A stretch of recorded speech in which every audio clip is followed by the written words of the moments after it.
ప్రజలు అప్పగించిన తర్వాత ఆ కారణాల వల్లనో డిఫరెంట్ వేరియస్ కొత్త వీటి వల్లనో మేము ఆ రోజు పోటీలో ఉన్నాం. వీళ్ళందరూ కలిసిన కేవలం 1% ఓట్ల తేడాతో అధికారంలోకి వాళ్ళు వచ్చారు. మేము ప్రతిపక్షంలో కూర్చున్న వైఎస్ఆర్ కాంగ్రెస్ పార్టీ. నాటకమని ఎందుకు అనుకుంటున్నామంటే ఆ రోజు ఏవైతే హామీలు ఇచ్చారో ప్రత్యేక హోదాతో సహా ఇవన్నీ కూడా తర్వాత ఏమయ్యాయి.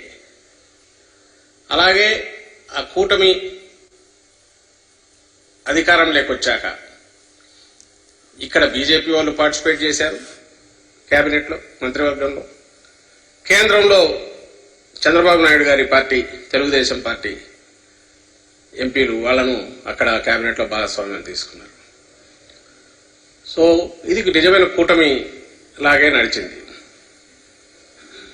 అలాంటి వాళ్ళు ఇచ్చిన హామీలు ఏమాత్రం అమలు చేశారు. అలాగే 2014లో అధికారంలోకి వచ్చిన 3-4 ఏళ్ల తర్వాత, 3 ఏళ్ల తర్వాతనే విడాకులు తీసుకుని మళ్ళీ పక్కకి వెళ్ళిపోయాక అసలు ఎందుకు వెళ్ళిపోయారు. అలాగే 2019లో సరే ఆ విడిపోయిన తర్వాత ఎన్నికల వరకు ఆల్మోస్ట్ బండబూతుల్లాగే తిట్టుకున్నారు. పవన్ కళ్యాణ్ కేంద్రం వాళ్ళేదో పాచిపోయినారని ఆయన అన్నాడు. ఇంకా చంద్రబాబు నాయుడు అయితే మోడీని పూర్తి వ్యక్తిత్వ హననానికంటే పాలిటిక్స్లో దిగదారుడు ధనానికి అంటే దాంట్లోనే ఈయన ఆరితేరిన వ్యక్తి చంద్రబాబు నాయుడు. క్యారెక్టర్ అసాసినేషన్లో ఆయన కానీ, ఆయన సపోర్ట్ చేసే మీడియా కానీ, ఆ ముఠా మొత్తం ఏకంగా మోడీ మీదనే బాణాలు ఎక్కువ పెట్టి ఏమేమి మాట్లాడారో ఇప్పుడు కూడా సోషల్ మీడియాలో బాగా సర్క్యులేట్ అవుతూనే ఉన్నాయి. భార్య ఉంటే తెలిసేదని, కుటుంబం లేనివాడని, తల్లి అని విలువ తెలియనివాడని, వ్యక్తిగతమైన వాటికి ప్రజలకు సంబంధం లేని విషయాల్లో కూడా వాటన్నిటి మీద కూడా ఆయన మీద అటు నుంచి ఏమీ లేకుండానే ఈయన అగ్రెసివ్గా అన్నాడు చంద్రబాబు నాయుడు. అయిపోయింది. 2019 ఎన్నికలయ్యే విడివిడిగా చేశారు. ఆ రోజు పొత్తు కోసం వెంపర్లాడి ఇచ్చేసింది చంద్రబాబు నాయుడు.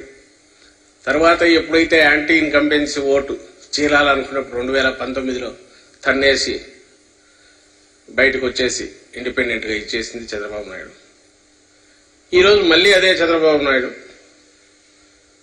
రెండు పార్టీలను బీజేపీని కలుపుకొని లేదా పవన్ కళ్యాణ్ ద్వారా దాన్ని ఆపరేట్ చేసి మళ్ళీ ఈరోజు నిన్న ఒక స్టేజ్ మీద ముగ్గురు కలిసి ప్రత్యక్షమయ్యారు. కనీసం నిన్న ఏం చేసిండాలి? ఫస్ట్ ఓ సంజాయిషి ఇవ్వాలి. అసలు 2014లో ఏమనుకొని కలిశారు, ఇచ్చిన హామీల పరిస్థితి ఏంది, తర్వాత ఎందుకు విడిపోయారు, ఈరోజు మళ్ళీ ఎందుకు కలిశారు? మీ అందరికి గుర్తుంటుంది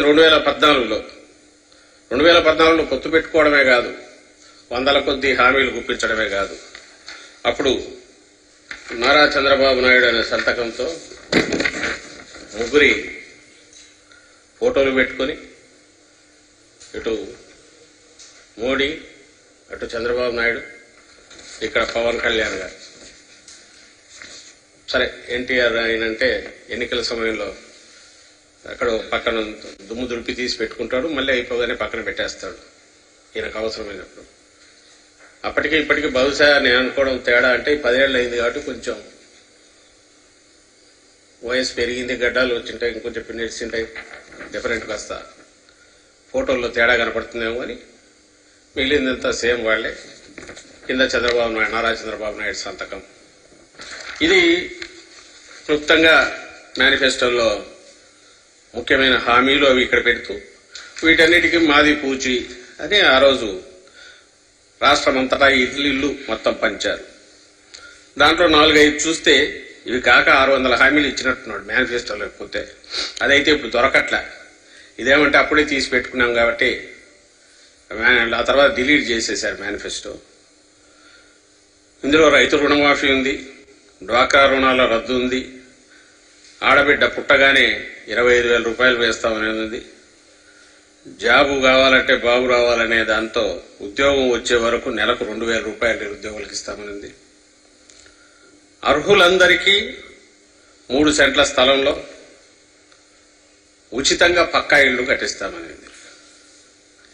ఇవి దీనిలో ఉన్నవి. ఇదే ఎందుకు చూస్తున్నారంటే ఇక్కడ బాగా ప్రామినెంట్ గా ఇంటింటికి పంచినారు, 3 ఫోటోలు పెట్టినారు, అండ్ చంద్రబాబు నాయుడు సంతకం కూడా ఉంది. అందువల్ల దీన్ని చూపిస్తుంది.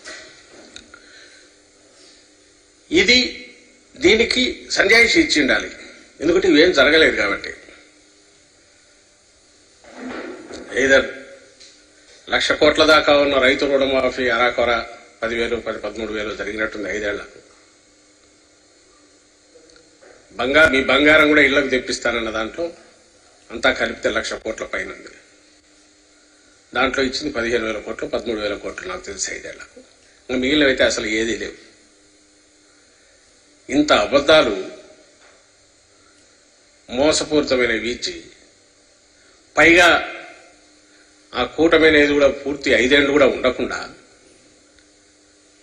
మళ్ళీ ఇప్పుడు ఏ మోహం పెట్టుకుని 3 ఒకే స్టేజ్ మీదకి వచ్చారు. ఈ స్టేజ్ మీద నిలబడి మళ్ళీ రాష్ట్ర ప్రజలకు పిలుపు ఇవ్వగలిగారు అనేది ప్రశ్న. నిన్నటి సభ ఏదైనా అది దేనికైనా ఒక గుర్తుగా దేని ఇండికేట్ చేస్తుంది అంటే అబద్ధాలు, వంచన, అలాగే బాధ్యతారాహిత్యం, అలాగే ఈ రాష్ట్రమన్నా ఆంధ్ర రాష్ట్ర ప్రజలన్నా వీళ్ళు ఏం చేసినా వీళ్ళ దగ్గర చెల్లుతుంది, వీళ్ళను మోసం చేయడం చాలా సులభం అనే ఒక లెక్కలేనితనం ఇది బాగా కనపడుతుంది నేటి సభలో. నిజంగానే మామూలు మనమైనా ఎవరోనా ఇది మనకు ప్రామిస్ చేసి ఆ తర్వాత చేయలేకపోతే నెక్స్ట్ కనపడి మళ్ళీ ఏదన్నా అడగాలనుకున్నప్పుడు ఆ రోజు చేసినప్పుడు చేయలేదు కదా అని అడుగుతాం.